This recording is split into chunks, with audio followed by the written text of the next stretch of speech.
Shalom, selamat hari Minggu Badung semua yang ada di rumah. Hari ini Katong mau menyanyi satu buah lagu sebelum Katong berdoa dan Katong baca Alkitab. Adik-adik tahu lagu Jalan Serta Yesus? Pasti tahu. Hari ini Katong mau menyanyi lagu Jalan Serta Yesus tapi pakai gaya. Adik-adik pun jempol tangan kanan mana? Nah, ini melambangkan Tuhan Yesus. Lalu adik-adik pun kelingking, jari kelingking tangan kiri melambangkan Katong semua sebagai manusia. Jalan serta Yesus berarti Katong jalan ikut Tuhan Yesus. Oke? Gini, coba latihan. Setiap lagu jalan, kata jalan, adik-adik putar arah, balik arah. Siap? Sekarang kakak Eka putar lagu, lalu Katong menyanyi sama-sama. Goyang.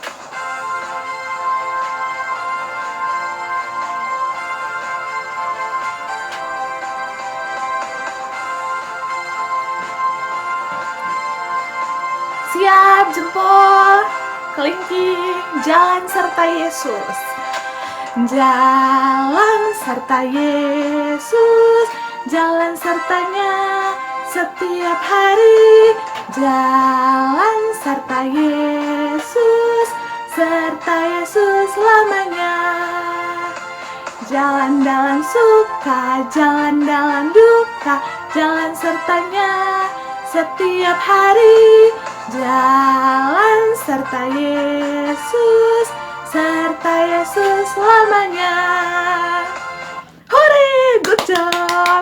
Sekarang Katong mau berdoa sebelum Katong baca Alkitab.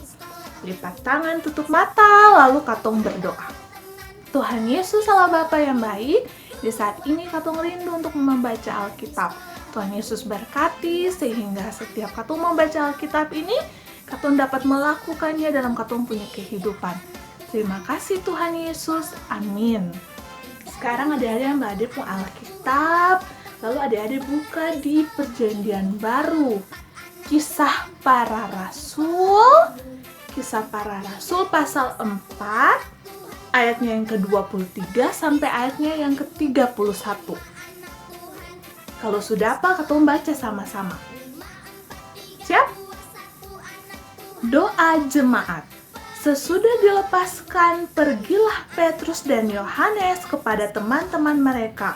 Lalu mereka menceritakan segala sesuatu yang dikatakan imam-imam kepala dan tua-tua kepada mereka.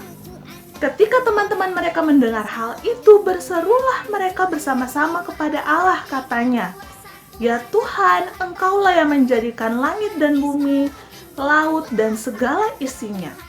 Dan oleh Roh Kudus dengan perantaraan hamba-Mu Daud, Bapa kami, Engkau telah berfirman, mengapa rusuh bangsa-bangsa, mengapa suku-suku bangsa mereka-reka perkara yang sia-sia? Raja-raja dunia bersiap-siap dan para pembesar berkumpul untuk melawan Tuhan dan yang diurapinya.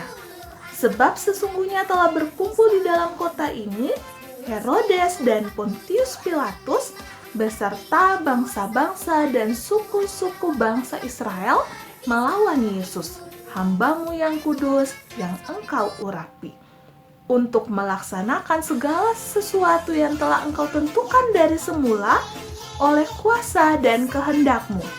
Dan sekarang ya Tuhan, lihatlah bagaimana mereka mengancam kami, dan berikanlah kepada hamba-hamba-Mu keberanian untuk memberitakan firman-Mu.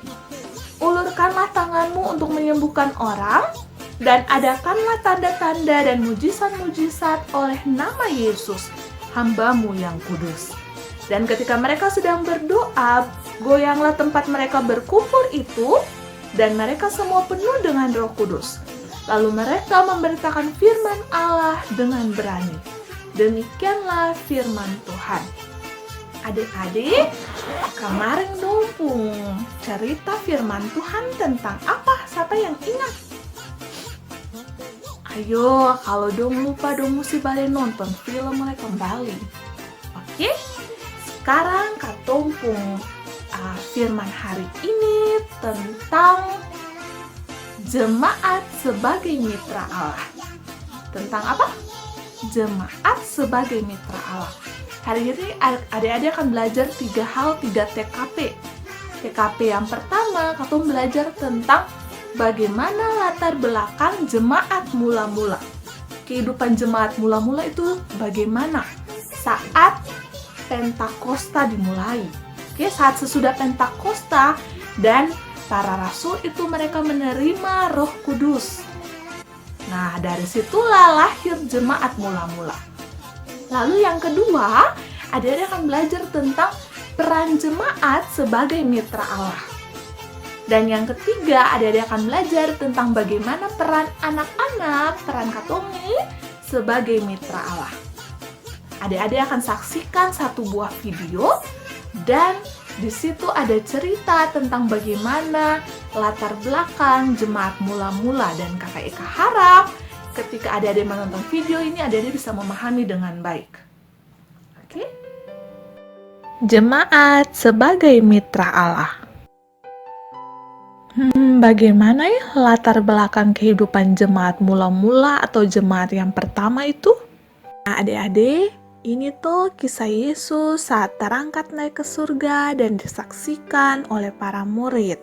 Saat Yesus terangkat ke surga, Yesus berjanji untuk mencurahkan Roh Kudus untuk menjadi penolong pardong. Setelah itu adik-adik, tibalah hari Pentakosta.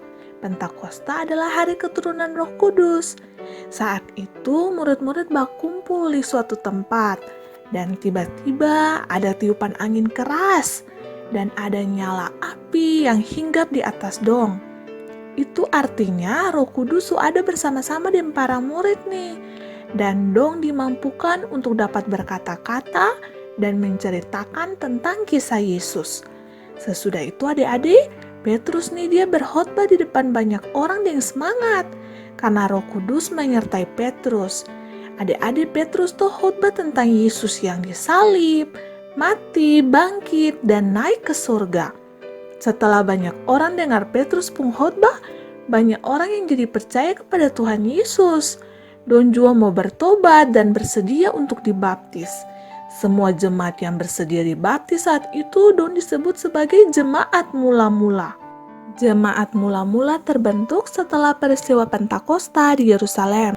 Adik-adik, cara hidup jemaat mula-mula nih don selalu berkumpul di rumah Tuhan untuk memuji Tuhan, mendengarkan firman Tuhan, dan berdoa bersama-sama. Don juga saling tolong-menolong, makan sama-sama, dan saling berbagi.